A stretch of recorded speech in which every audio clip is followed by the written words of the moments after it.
I've always believed in keeping my head down, minding my business, and letting people live their lives in serenity. After serving 2 decades on the force and retiring early, all I wanted was a quiet life with the true love of my life, the one that could do no harm to this world. My wonderful daughter, Lily. We moved to a small suburban neighborhood just outside of San Antonio, far enough from the city that we could breathe, but close enough to still feel connected. The house was modest, nothing flashy. Just a single-story ranch-style home with a large backyard and a wide gravel driveway. I figured it would be the perfect place to settle into retirement, teach Lily how to change a tire, grill some steaks on weekends, and enjoy the calm.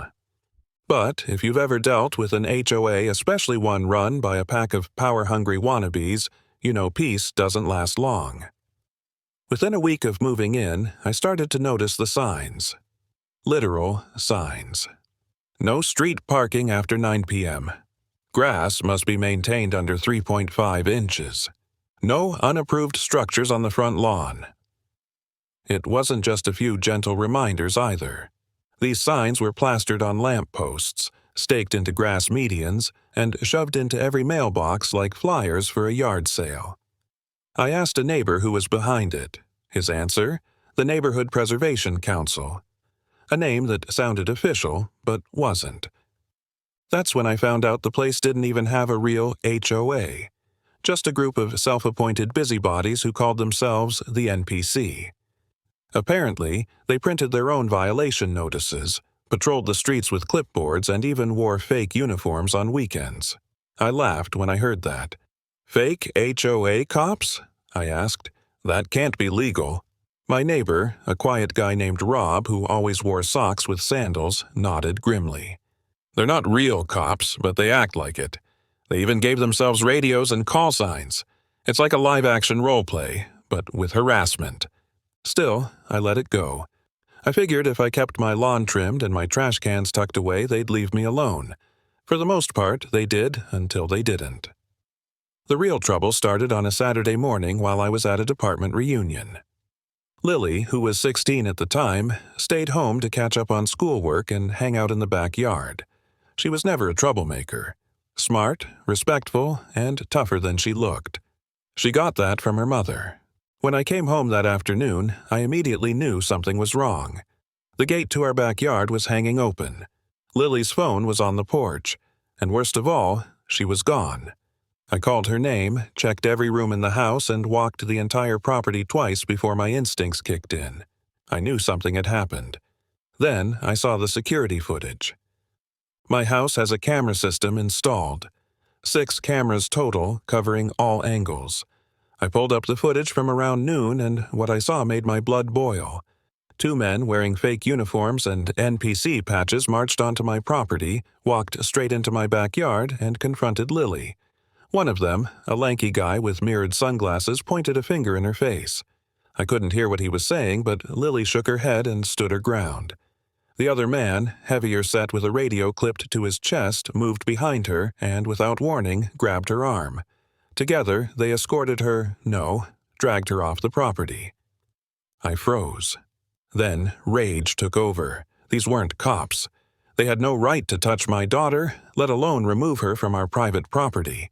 I grabbed my keys and flew out the door. On the drive, I called the actual police department and reported an abduction in progress. Then I called Chief Dawson, my old partner, the man I'd trained under, and more importantly, Lily's godfather. By the time I reached the neighborhood park, the place where these HOA clowns usually held their citations hearings, there were already 3 police cruisers parked along the curb. I screeched to a halt, jumped out of my truck, and saw them. Lily was sitting on a bench, arms crossed, face red with anger. One of the NPC goons stood nearby, arms gesturing wildly as he argued with an officer. The other guy, the one who had dragged her, was standing awkwardly off to the side, avoiding eye contact. I stormed across the grass, pushing past the rubberneckers. As soon as Lily saw me, she stood and jogged over. "Dad," she said, hugging me tightly. "They just showed up and started yelling about curfew violations or something stupid. I told them to leave, but they wouldn't." My jaw clenched so hard I thought my teeth would crack. "Did they hurt you?" I asked. She shook her head. No, but they grabbed me. Like, physically grabbed me, said I had to come with them or they'd call the police. Well, joke's on them, I muttered. The police are already here. I walked over to the officers and introduced myself. Chief Dawson was already there, arms crossed, his expression stony. Hey, John, he said. We've got ourselves quite the mess here. I pointed to the two imposters. Those the ones? He nodded. Yep. Claimed they were acting on behalf of the HOA. Tried to say your daughter was violating neighborhood ordinances. When we asked them for credentials or legal authority, they gave us fake badges made out of laminated printer paper. My eyes darkened. I want them charged. Unlawful detainment, impersonating law enforcement, trespassing. You name it. Dawson smirked. Already working on it. He turned to one of the officers and said, "Book 'em." As the handcuffs clicked around their wrists, the heavier guy began to protest. "We're just volunteers. This is community service," he shouted. "We were just trying to maintain order." His partner nodded vigorously. "She was violating HOA rules." The officer raised an eyebrow. "There is no HOA. You're not a governing body. You're just two idiots playing pretend." I watched, arms crossed, as they were loaded into the back of separate cruisers. Lily stood beside me, arms still folded, but I could see the relief in her eyes. I put an arm around her shoulders. "You okay?" I asked again. She nodded. "Better now." I smiled, but there was no joy in it. "Good, because we're just getting started." I wasn't about to let this go. Those clowns had invaded my property, harassed my daughter, and tried to pass themselves off as authority figures. I was going to make sure every single member of the NPC was held accountable. And it all started with uncovering just how far their fake operation really went. The moment those two frauds were driven away in the back of squad cars, I turned to Chief Dawson and said, "I want to know everything. Who these guys are, how long this NPC garbage has been going on, and what other stunts they've pulled." He nodded and assured me he'd dig into their backgrounds, but I wasn't going to sit around waiting. I knew how these HOA pretenders worked. They used bureaucracy and technicalities to slither away from real consequences. So, while Dawson pulled the police records, I started building a case of my own. First, I went home and combed through the security footage again, this time paying attention to the timestamp and sequence of events. I clipped the video, pulled still images, and compiled them into a short report. It showed, beyond a doubt, that my daughter was forcibly removed from our property without consent or legal authority. I uploaded the file to a private drive and shared it with Dawson, my lawyer, and a few contacts I still had from my time on the force. If they wanted to play legal games, I was ready to play harder. Then I started talking to neighbors. It's amazing how quickly people open up when they realize someone is finally doing something about a shared problem. Rob, my sock and sandal-wearing neighbor, was the first to come forward. He told me that the Neighborhood Preservation Council had been around for almost 2 years, and that their little operation had grown slowly but steadily. They started with flyers, then citations, and eventually patrols, guys wearing reflective vests and giving out fake warnings for things like excessive noise or non-compliant decorations. I took notes. "Did they ever enter your property?" I asked. Rob nodded. "Twice. First time was when they told me I had to remove my wind chimes because they were auditory pollution. Second time, they came into my backyard and started measuring the height of my fence. Said it didn't meet neighborhood standards. I told them to get lost, but they left a fine on my door anyway. That fine, by the way, not real. The NPC had printed hundreds of violation notices that looked official but had zero legal weight. Still, they scared people, especially the elderly, into paying them. Another neighbor, Mrs. Albright, confessed that she had given them money multiple times because she was afraid they'd report her to the county. "They told me I'd be cited," she whispered. "Said my bushes were a fire hazard, and if I didn't pay $150 for community trimming, I'd get a lien on my house." They were running a scam, a full-blown shakedown operation disguised as civic duty. That night, I called Dawson again. "We've got extortion," I said flatly. "Unlawful entry, impersonation, fraud, coercion, These guys didn't just grab Lily, they've been squeezing this neighborhood dry. Dawson sighed. I'll push for charges, but if you want this whole fake HOA dismantled, we need more than angry neighbors. We need hard proof and a paper trail. I told him I'd handle it. I spent the next week digging. I created a digital folder and filled it with everything I could find. Screenshots of their fake website, which looked like it was built in 2002, copies of their citations, and fines from neighbors. Pictures of their self-issued uniforms, polos with sewn-on patches that read NPC Enforcement. I even found a video they had posted to a local community forum, bragging about enforcing order in the subdivision.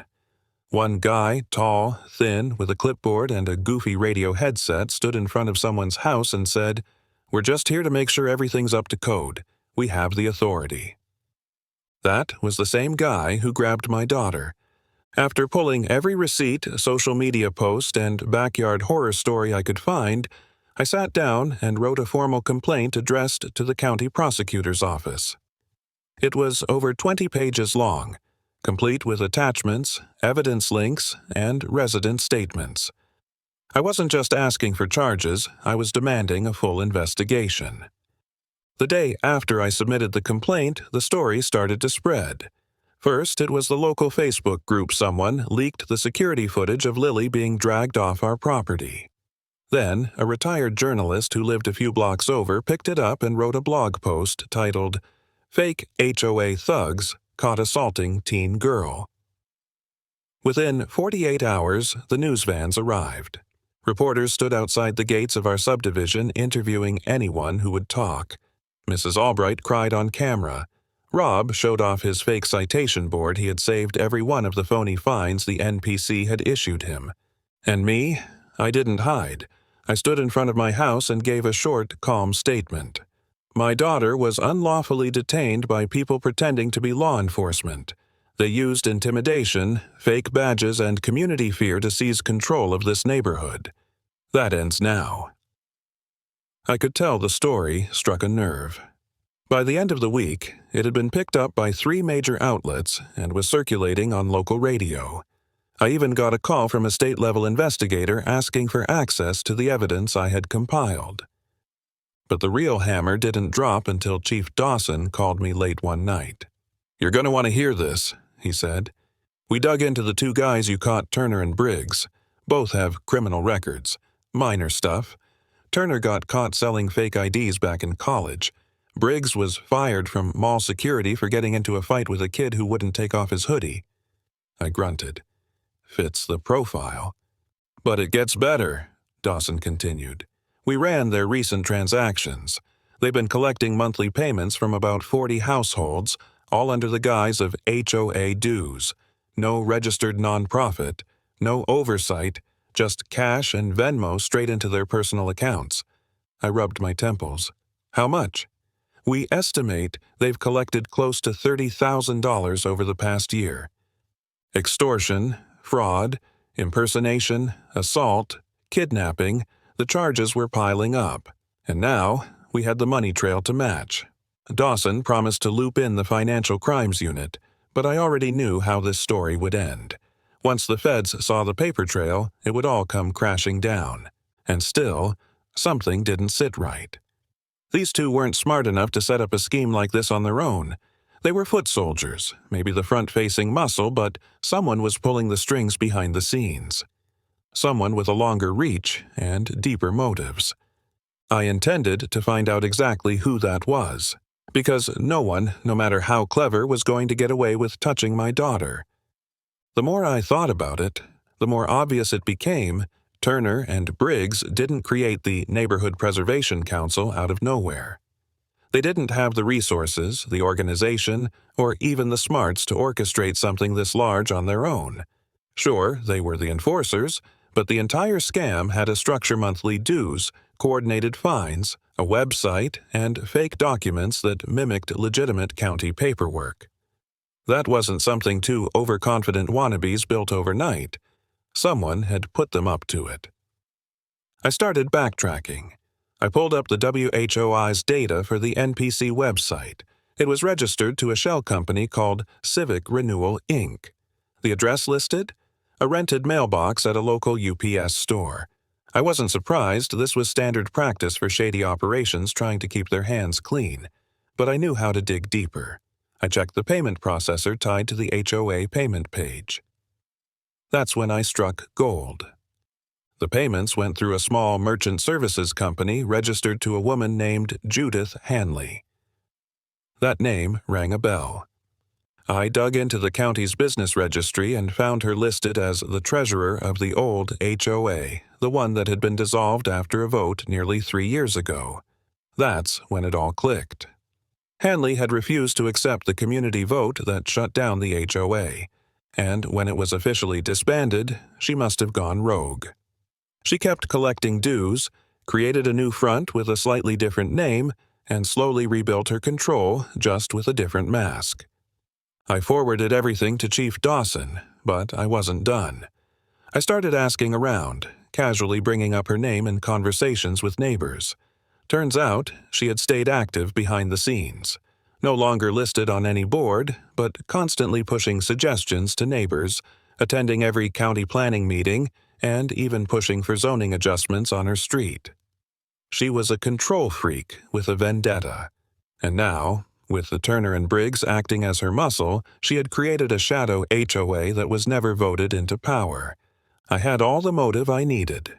She didn't care about property values or neighborhood cohesion. She wanted power, and she used 2 half-wits in tactical vests to get it. But if she thought this was going to end with Turner and Briggs behind bars while she skated free, she didn't know who she was dealing with. Meanwhile, the fallout from the assault on Lily was still spreading. The local PTA held a meeting and invited me to speak. Parents were furious. Some had kids of their own who had been yelled at or followed home by the so-called NPC patrols. One woman stood up with tears in her eyes and said her 10-year-old son stopped playing in their front yard because he was scared the rule guys would take him away. Another neighbor, a soft-spoken dad with 3 kids, said Turner once banged on his door at 9 p.m., demanding he remove chalk drawings from the sidewalk because it was visual clutter. The more people shared, the clearer it became. This wasn't just an illegal operation. It was psychological warfare. These people had bullied and manipulated an entire community into submission. And then came the twist. I got a call from a retired judge named Walter Everett. He lived in the next subdivision over and had seen the local news coverage about Lily. "I've dealt with groups like this before," he said. "HOAs that refuse to die. They morph into shadow groups with new names, then start over. They rewrite old bylaws, rename positions, and find ways to circumvent the vote that disbanded them. It's a playbook." He offered to meet with me at tea, and when we did, he brought copies of old Ridgewood court cases. Nearly identical schemes had happened in other towns. "The key," he told me, "is to prove continuity. If you can show that this NPC group is materially the same as the disbanded HOA, same people, same structure, you can invalidate everything. Fines, dues, fake enforcement, all of it." Then he handed me a sealed folder. "Use this carefully," he said. "It's precedent from a case I presided over. If this goes to court, it'll help." I shook his hand and promised him I'd use it for good. Armed with new legal ammunition and the ever-growing support of my neighbors, I decided it was time for a formal town hall. I reserved the community center and handed out flyers on every doorstep. Public meeting, exposing the truth behind the NPC. I wasn't subtle, and I didn't want to be. The room was packed. Easily over 100 people, some standing along the back wall. Chief Dawson showed up in plain clothes, sitting quietly near the front. My daughter Lily sat beside me, back straight, strong and composed. I opened with the footage, the clip of her being dragged off our lawn. The room went dead silent. Some gasped, others cursed under their breath. Then I laid out everything. The phony citations, the fake website, the fake dues, the fake enforcement uniforms. I showed the payment trail leading to Judith Hanley. I pulled up screenshots of her digital signature on newly created NPC bylaws, which were just reworded versions of the old HOA regulations. They didn't just ignore the community's vote to end the HOA, I said. They resurrected it without permission, changed the name, and used it to rob and terrorize this neighborhood. People were furious. A man in the back shouted, "I want every damn dollar I gave them returned." Others stood up and demanded an immediate motion to ban any new community organization from forming without a formal vote. By the end of the meeting, we had signatures from over 80 households demanding an investigation, a cease order on NPC activity, and a county-level injunction. But I saved the best for last. At the end of the meeting, I walked up to the podium one more time. "This fight isn't over," I said. "Judith Hanley still thinks she can hide behind paperwork and fake titles, but let me make something perfectly clear." I looked right into the camera live streaming the event. "You laid hands on my daughter. You ran a racket in my neighborhood, and now the whole town knows it. You've got 48 hours to shut everything down before we bring the full weight of the law to your doorstep. This is your only warning." The crowd erupted in cheers, and that night, the countdown began. 48 hours passed, and not a single change came from Judith Hanley or her so-called Neighborhood Preservation Council. The website was still live, the uniformed clowns were still making their rounds, and fake citations kept arriving in mailboxes. One neighbor got fined for excessive use of wind chimes, another for having a flower pot with unauthorized coloring. It was like the NPC had doubled down, almost daring us to strike back, and we would. I met with Chief Dawson the morning after the town hall meeting. He greeted me at the precinct with a firm handshake and a hard expression. "I've been doing some digging," he said, walking me into a quiet conference room. "You're right. This NPC group is a rebranded version of the Ridgewood HOA. They copied the old structure almost line for line. Same positions, same enforcement schedule, same fine structure. Hell, Judith's even using the same P.O. box to collect payments." He handed me a file folder packed with internal memos, public records, and legal opinions. "I've already sent this to the district attorney. They're reviewing it for formal charges, wire fraud, extortion, impersonating public officials, and possibly racketeering if we can show conspiracy." He paused, flipping the folder closed. "But we need one more thing." I raised an eyebrow. "What's that?" "Proof of intentional impersonation. It's one thing to fine people with fake citations, but when they physically dragged Lily off your property in mock police gear, that crossed into criminal impersonation territory. The DA needs to prove they knew what they were doing was illegal and did it anyway." I leaned back, thinking. "I've got the footage. You've seen it." "Yeah, but it's not enough. We need audio. Something with them talking about how it's not real or bragging about tricking people." That's when an idea hit me. Mark, my neighbor, had told me Turner once bragged about the power trip he got from wearing his uniform. And if Turner liked to brag, maybe we could catch him doing it again. I gave Mark a call.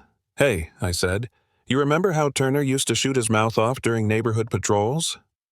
Mark chuckled. "Oh yeah, that guy loved the sound of his own voice. Think you could meet him somewhere? Maybe record him saying something incriminating?" There was a pause. "You mean like a sting?"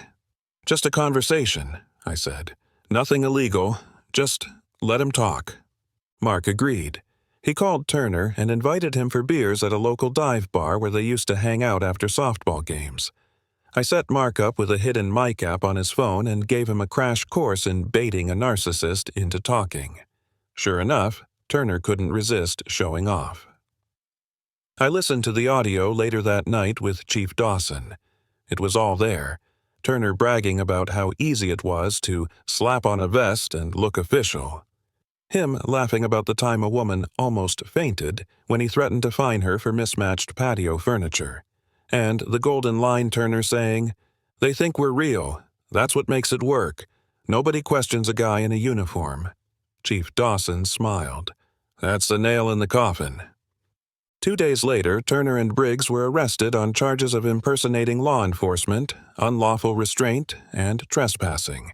The footage of Lily being dragged off the lawn, combined with the audio and the community complaints, made it a slam dunk. But Judith Hanley? She still hadn't flinched. So I paid her a visit. I showed up at her home mid-morning, right as she was stepping out to get the mail. Her expression went from smug to stiff the second she saw me. "Mr. Dalton," she said coolly, "can I help you?" "Oh, I think you know why I'm here," I said, keeping my voice calm. "You've got one chance to shut this down. Disband the NPC, take down the website, refund every dollar you've stolen from this neighborhood, or the DA will be the next one knocking." She didn't blink. "I have no idea what you're talking about." I handed her a sealed envelope. "That's a formal notice. You're being sued. Civil litigation for fraud, harassment, and operating an unlicensed organization that impersonates government entities. Plus, a restraining order. Lily isn't allowed to be within 100 feet of you or anyone in your little gang." Her lips pressed into a thin, furious line. "You can't do this." "I already did," I said. "And just so we're clear, Turner and Briggs are in custody. The DA has audio, video, and signed complaints from over 50 neighbors. It's over, Judith." "You're going to regret this," she snapped. "No," I replied, "you are." As I walked away, I could feel her glare burning into my back. But the wheels of justice were already in motion. By the end of the week, the NPC website was taken down. A notice replaced it. "Due to legal concerns, the Neighborhood Preservation Council is hereby suspended indefinitely." Payments stopped. Patrols stopped. And then the big announcement dropped. The county issued an official statement declaring the NPC illegitimate and unrecognized. Anyone who paid fees to the group was instructed to file a fraud claim. Judith's name was splashed across every headline. But I wasn't done. Chief Dawson called me a few days later. "We just got the arrest warrant. Hanley's being picked up in the morning. Charges include wire fraud, criminal impersonation, conspiracy, and unauthorized enforcement action." I exhaled slowly. "It's about damn time." "You'll want to be there." And I was. When they walked her out of her house in cuffs, cameras flashing, the whole neighborhood stood on their lawns and watched. Some clapped, some cheered. Lily and I stood quietly at the end of the driveway. Judith looked at us, furious, humiliated, defeated. She didn't say a word, but I didn't need her to. She'd already lost everything. Judith's arrest sent shockwaves through the entire neighborhood. That same evening, a small crowd gathered outside her house, whispering, filming, and quietly celebrating. The woman who had ruled Oak Hollow with an iron fist wrapped in HOA bylaws was now in the backseat of a police cruiser. But even as the NPC crumbled publicly, there was still unfinished business behind the scenes, because Judith wasn't just facing criminal charges. She was about to face the wrath of the very people she'd tormented for years. The day after the arrest, I received a call from a neighbor I hadn't spoken to much before, Mrs. Ella Navarro, an elderly widow who'd lived in the neighborhood for nearly 4 decades. "Mr. Dalton," she said softly, "I just wanted to thank you for standing up to that woman. She fined me 6 times last year for stupid things, a crack in my driveway, a bird feeder too close to the sidewalk. I couldn't afford to fix everything, so I stopped hosting Sunday dinners with my grandkids." Her voice cracked at the end, and I felt a weight drop in my stomach. Judith hadn't just stolen people's money, she'd stolen their peace, their joy, their sense of home. "We're taking it all back, Mrs. Navarro," I told her, "every single inch." That night, I hosted a community meeting not in some official HOA building, but right on my lawn. I set up chairs, brought out a speaker, and let people speak their minds. Dozens showed up, even more than the town hall. Folks who hadn't been part of anything before were now standing up and sharing their stories. Violations over laundry lines, threats over having a welcome mat with the word "howdy." Intimidation for painting a mailbox the wrong shade of blue. One by one, the stories came out. So did the ideas. "Let's form a real community council," Mark suggested. "No fines, no enforcement, just neighbors helping neighbors." "We should launch a legal action group," added Susan from down the street. "There are probably people who deserve restitution from all the fraud Judith's crew pulled." "I'll volunteer," said a man from the back. "I'm a retired paralegal. I'll help file claims for anyone who needs it." It was like the whole neighborhood had taken a breath for the first time in years and was finally ready to fight for itself. Meanwhile, Judith's legal problems were piling up fast. The DA's office announced a second wave of charges: obstruction of justice, unlawful detainment, and theft by deception. It turned out she'd collected over $75,000 in fines through the NPC site, which was being investigated as a shell operation for laundering money.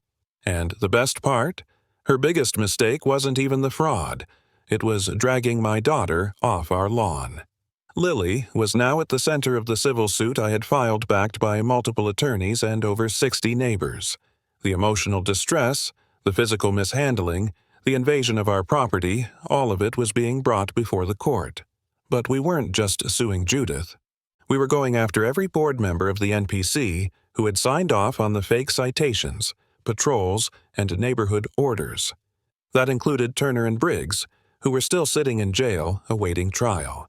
And yes, it also included the tech company that built the NPC's payment system, which had failed to do due diligence and allowed the operation to look legitimate. Chief Dawson kept me in the loop.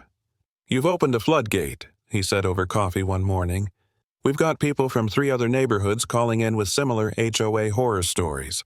And after Judith's arrest, folks are finally realizing they're not powerless. She operated with fear, but fear only works until someone pushes back." I nodded. She was just the symptom. The disease is thinking that money and fake authority can beat people into silence. The lawsuits moved quickly.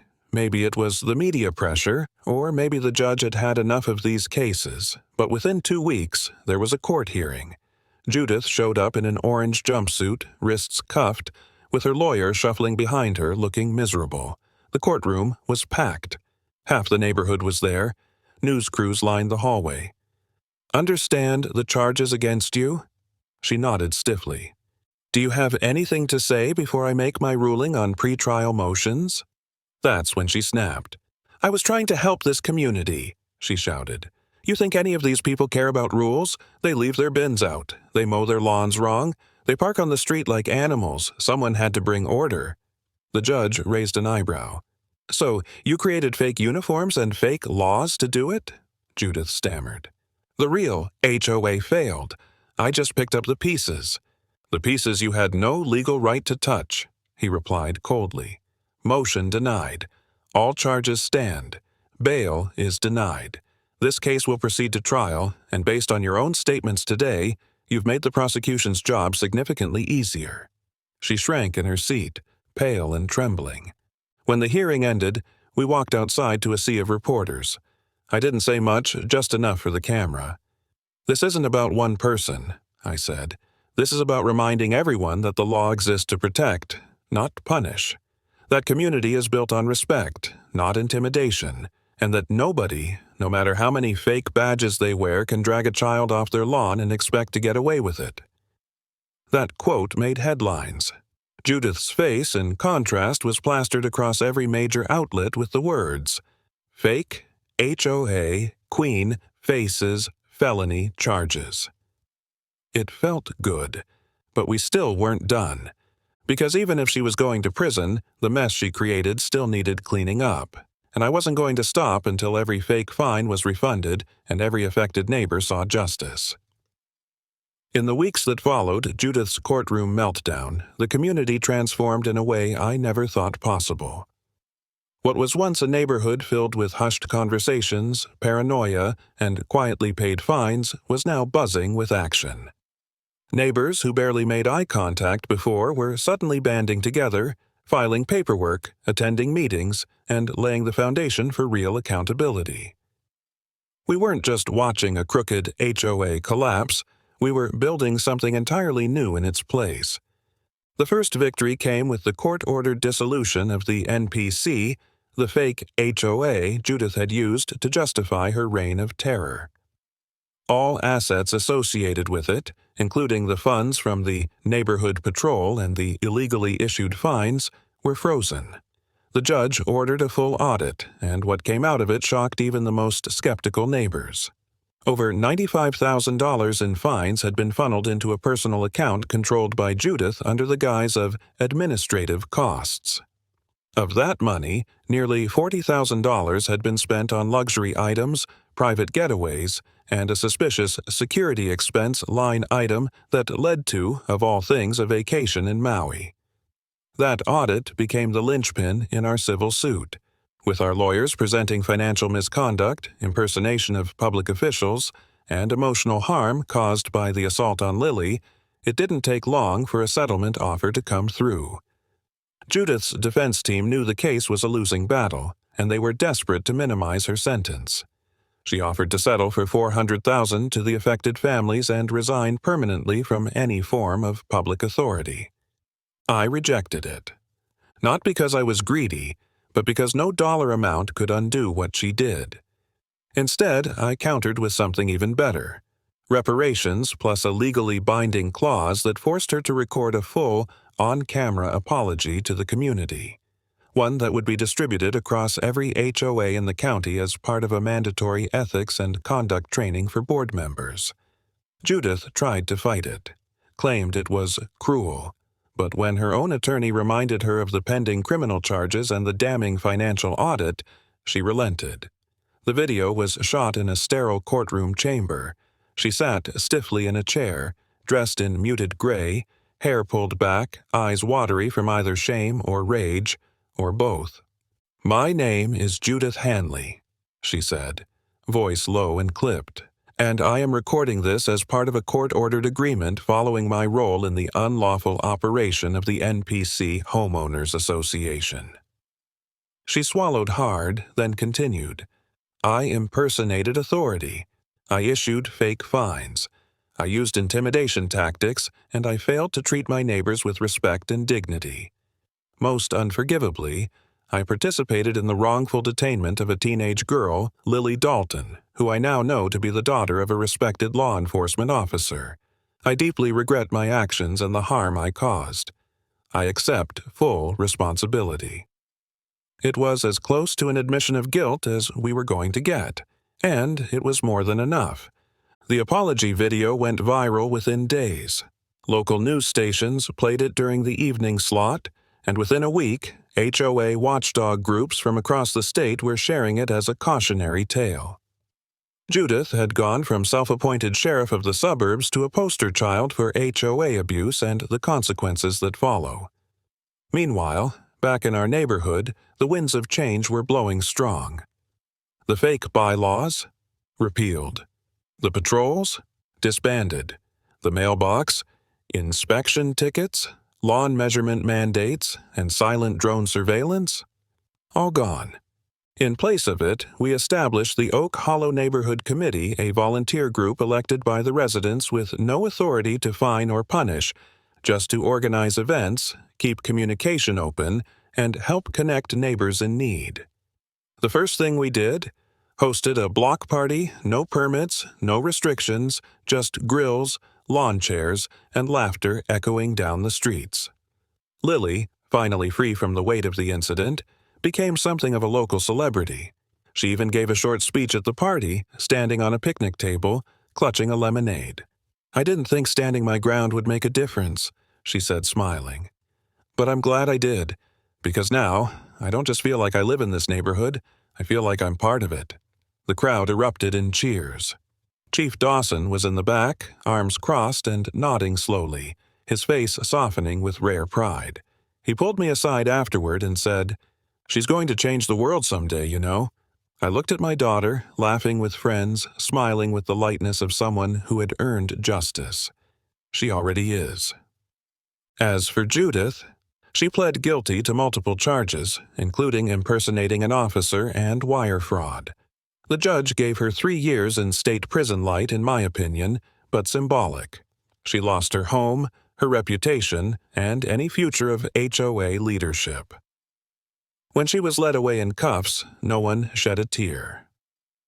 In the following months, I worked with local officials to push for new state-level legislation, something called the Homeowner Transparency and Protection Act. It aimed to regulate HOA boards, require oversight on any fining or enforcement systems, and prevent anyone from forming private patrols or security arms without full county approval. It passed unanimously. Change didn't stop at Oak Hollow. Across the county, other neighborhoods began forming real community groups inspired by our story. And every so often, I'd get messages from strangers people who had seen the video, read the articles, and realized they too could take a stand. We had done more than expose a fraud. We had started a movement. That spring, the local newspaper published a follow-up article titled, "The Suburb That Fought Back." The final photo was of my family, Lily standing tall in the middle, her arms around us, smiling like the weight of 1,000 fake violations had finally lifted. I framed that photo and hung it in our hallway, right next to the fake citation that started it all, because every time I walk past it, I remember something important. No matter how big their clipboard is, how official their voice sounds, or how many rules they wave in your face, nobody has the right to take what's yours. Not your land, not your dignity, and definitely not your daughter. Not on my watch.